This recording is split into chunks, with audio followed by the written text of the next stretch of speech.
Okay, so today I want to talk to you about an organization that trained with us in 2020. At the time after the lockdown was lifted, the countrywide lockdown was lifted, we were able to have a training both for local fundraising and for mobilizing support. So there's an organization whose initials is, we call them KADOLHA in short. It's really long, but that's how we call them. But anyway, before I get to them, I just like to set the scene.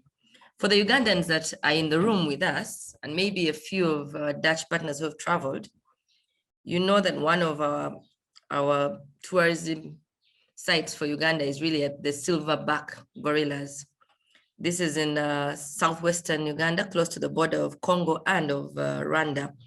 So the forest that this has now become a national site, has become a, how do you call it? A game park, a game park protected by the government, is where everybody goes to visit to see these silverbacks. And while they're there, they hear about a tribe called the BATWA, but they don't really get into it because, again, the interest is the silverback gorillas. So that forest is in southwestern Uganda, and we call it the windy impenetrable forest. Interestingly, it was home to a group of people that we call the BATWA. Now, until the 1990s, that was their home. That's where they lived. That's where they did everything. But when government wanted to reserve this forest, they were chased off the land, or they chased out of the forest.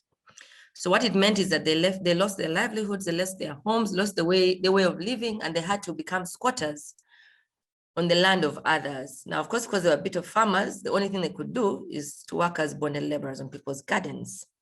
That is now in the districts of, I think, Rwanda, Kabale, Chisoro. So they moved to the districts that surround the forest, and that's where they started living their lives. Now, I mean, no home, no land, no livelihood. They're not a very big people. They're about 6,200.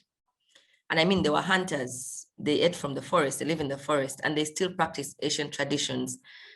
So for them, life became hard. I mean, you'd think life in the forest was hard, but that was life to them. But then it got harder when they were sent off. This is a picture of the BATWA people. Many of them are pygmies.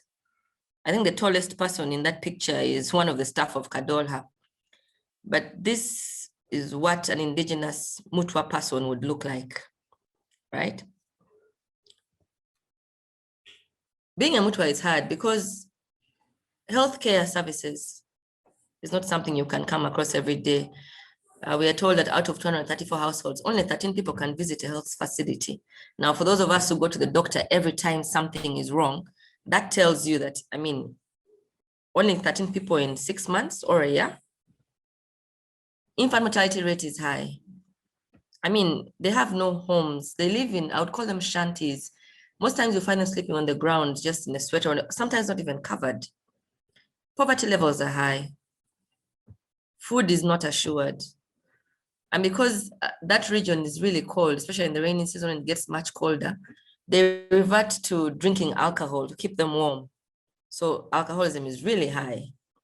Now, it is so bad that sometimes they even have sex for alcohol, just to keep them warm, keep them alive. I mean, it's something to keep them busy. So if they're not digging, they're drinking.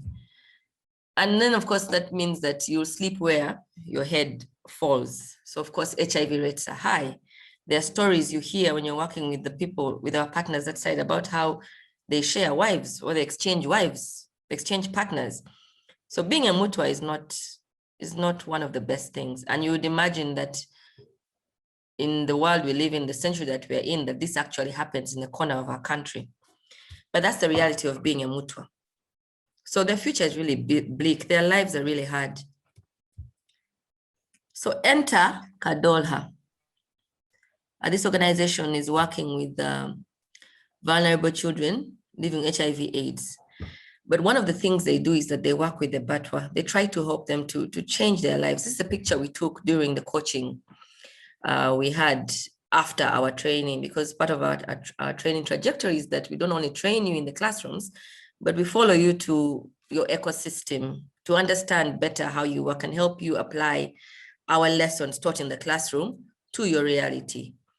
So we visited them. There is a gentleman, this gentleman in the middle, I think is the tallest MUTWA I know and the most educated of the whole 6,200. He happens to work with this organization. So the team is not very big. They're really young, energetic people. They haven't gone very far. It's not like many of them have masters or PhDs or doctors, but they really feel for the communities they work with. I mean, imagine them on a motorcycle in the rains, driving up the hills and into the valleys to reach these people. And the conditions that they find them in are heartbreaking. I mean, sharing their stories, much of the time, they're almost in tears. And this gentleman here is their success story. So you can imagine for whole people, one person is a success story. But anyway, after our training, the staff of Kadolha came back and they were able to do a number of things. Please remember that because it was a border district, lockdown persisted and there were so many limitations to movement, but they were able to do a number of things. One, they talked to the district local government. They were able to mobilize all the BATWA to one center because they wanted to have a health camp. And like we said earlier, healthcare is hard for them to find. So they put their feeling, their emotions, their care to action, and they used the skills we gave them and said, no, let's talk to local government. Let's find a way to extend these services at a time of COVID to the BATWA people. So of course, with the skills we give them, they talk to these people and then they help them buy into their story, and they're provided with vehicles and fuel for 3 days, as well as free medicine to go serve the BATWA, who we said cannot get healthcare in a year or even in 6 months. I show you numbers of 15 people were screened and immunized for hepatitis B. Someone will think those are few, but for people who never see medical care, that's a huge number. 120 children immunized, that too is a huge number. Elderly people receiving treatment. And I must say their problems are really small, from having jiggers to the normal cough, to malaria, to skin diseases. For them, this health cap was something because it was not something they could think about on their own. But Kadolha made it possible after the training we gave them.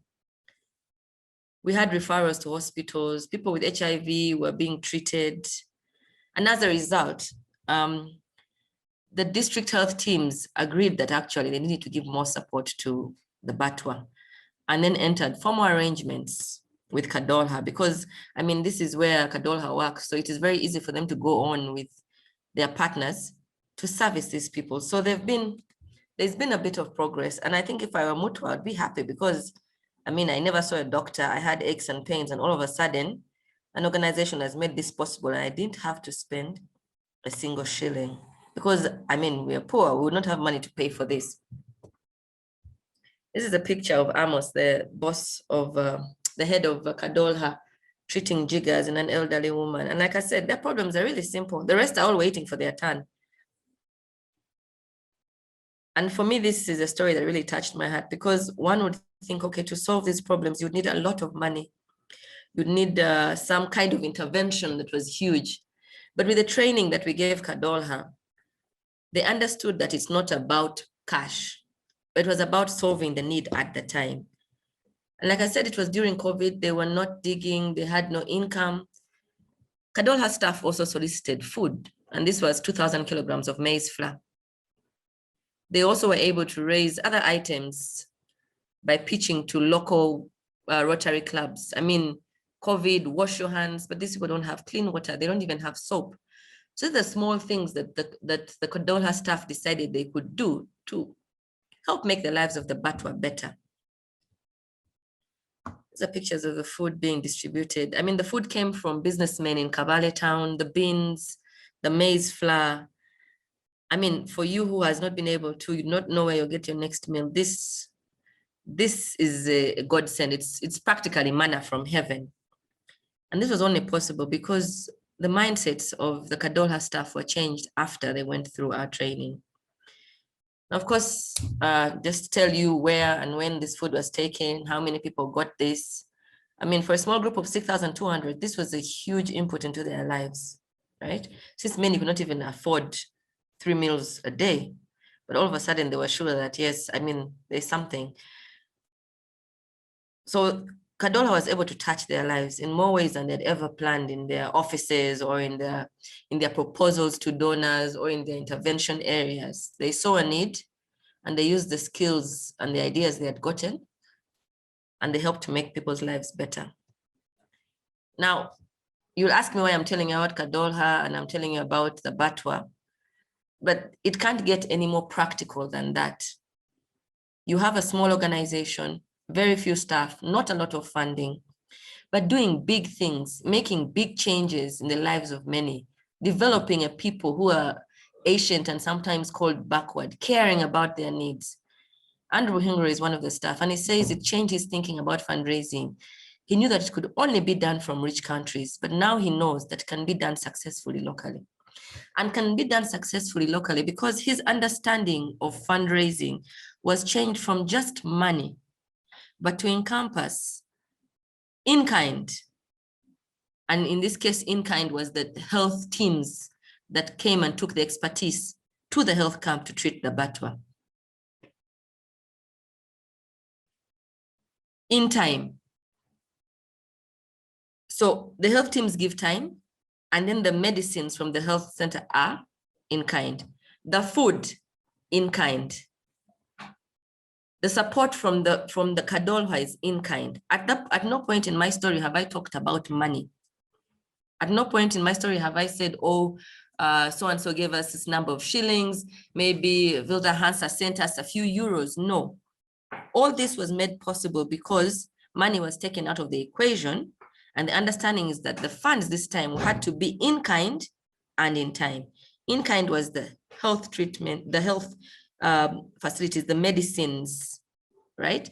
In kind was the food, the clothes, and then the time of the district people, the doctors and the Kadolha staff. And a problem was solved. At no point have we talked about money. Amos, the executive director, talks about how our training on mobilizing support helped him approach the district health officials. In fact, he swears that if he had not been taught on how to get others to support their initiatives through our mobilizing support training, he would not have been able to mobilize the health teams and convince them to go to the BATWA and have that health camp, right? All the negotiations for transport and the coordinators and the camp days, and even a formal letter endorsing their movement, because at that time we were restricted. He swears that it would not have been possible. He would never have thought about it if it had not been for the training that we had. And like I said earlier, these are things that we know. We do them without even thinking about them, but when we structure how we do them, we're able to get more out of them. And for me, this is the most practical way I can explain to you. This story is not old. It happened quite recently. It hasn't even been 6 months. People are happier. Needs have been achieved. Desires have been met. And there's a happier people because we took it out of our minds that it's about money and about foreign help, and just thought to ourselves, what can we do within our communities with what we have? Ladies and gentlemen, for me, this is like one of our success stories that I always talk about. And I encourage you to really think about what it meant, the sacrifices it took for the team from Kadolha. Yes, they did the 5 days, but I mean, many people study and don't go back. But what it took to really, really say, okay, we can do this. The power lies with us. It does not have to be Wilda Hansa or our Dutch partners. They can help, yes, but we can do this on our own. For me, this is the practical application I present to you of how Change the Game works. Thank you.